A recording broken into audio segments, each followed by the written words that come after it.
कोल्हापूर जिल्ह्यात आज दुपारपासून ढगाळ वातावरण तयार झालं आणि त्यानंतर काही वेळातच पावसानं जोरदार हजेरी लावली।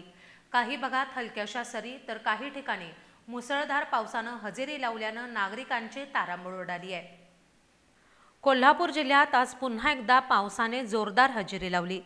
दुपारपासून आकाशात ढगांची गर्दी दिसू लागली होती। सायंकाळच्या सुमारास ढगांच्या गडगडाटासह अनेक भागात हलक्यापासून ते मुसळधार पावसाच्या सरी कोसळल्या। शहरासह ग्रामीण भागातही पावसाचे प्रमाण वेगवेगळे राहिले। काही ठिकाणी फक्त हलक्या सरी कोसळल्या तर काही ठिकाणी मुसळधार पावसामुळे रस्त्यांवर पाणी साचले। अचानक आलेल्या पावसामुळे नागरिकांची धावपळ उडाली।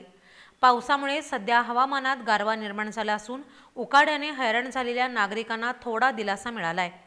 मात्र मुसळधार पावसामुळे वाहतुकीवर काही ठिकाणी परिणाम झाला असल्याचंही चित्र आहे। हवामान विभागानं पुढील काही तासांमध्ये कोल्हापूर जिल्ह्यात हलक्या ते मध्यम स्वरूपाच्या पावसाची शक्यता वर्तवली आहे।